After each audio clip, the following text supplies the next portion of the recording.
Okay, so here I am at the nearing the end of the row, and I'm going through my back legs.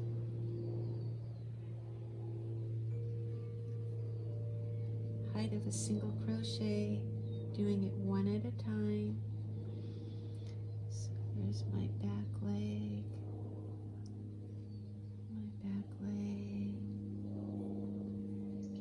okay, and my stitches are all lined up. I think that could be a little higher. Okay, now I'm going into only the chain of the chain 2. I'm doing just the chain closest to the hook, and I'm going to go only under one leg of that chain.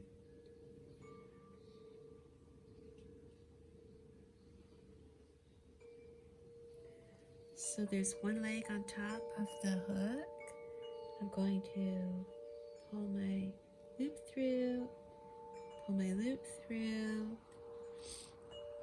and we are going to elongate our loop and take a check to be sure it's not puckering and that it's nicely seamed, that the tension is good.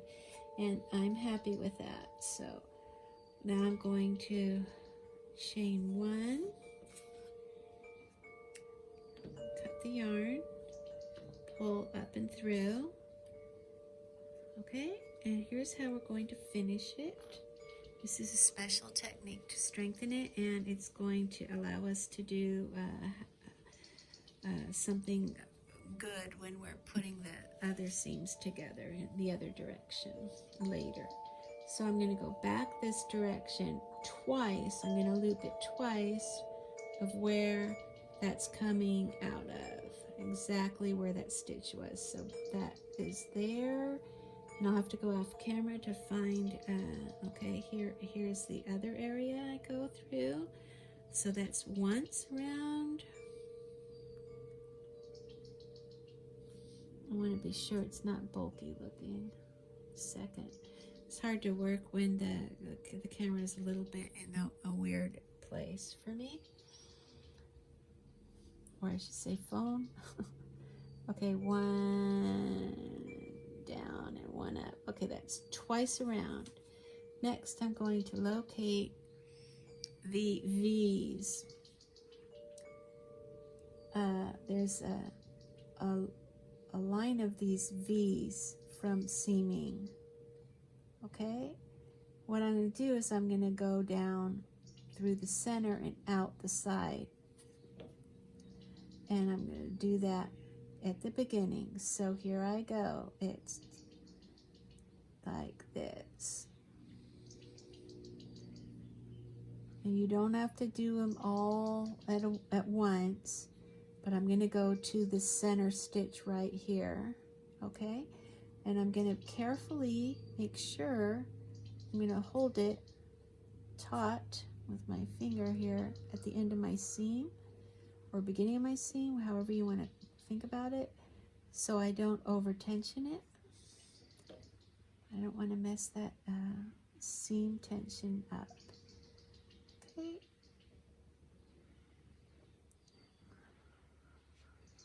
I have one more to go.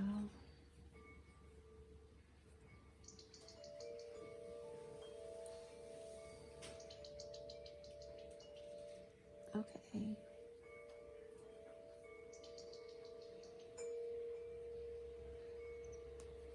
Okay. So next, the other side.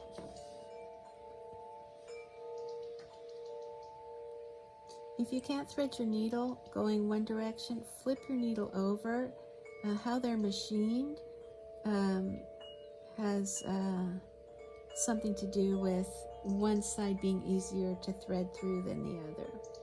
Okay, I'm going to go twice around exactly where this stitch went around. So it's coming out of through here, so I'm going to go down and up. That's once. Down and up. That's 2 times. I'm going to look for the V's. Here they are. And I'm going to go down through the center and then out. But first, because it's looking a little bulky, I think I'm going to take it up through this little bar first to get to where I need to be for these V's. Okay, and then go. One way was easier than the other for sure, for me anyway. So I might be doing it one at a time on this side.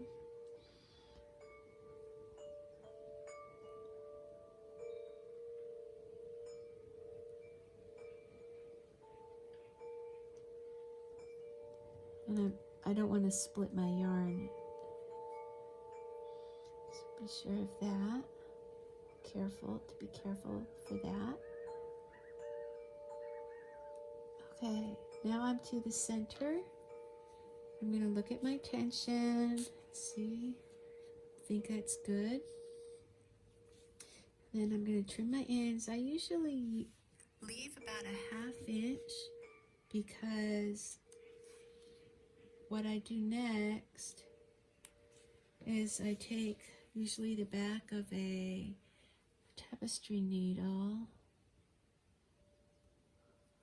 or the front, depending on what I need, and I separate the plies, and it just helps secure it a little bit better. With use and wear, it kind of folds into the adheres into the wool near it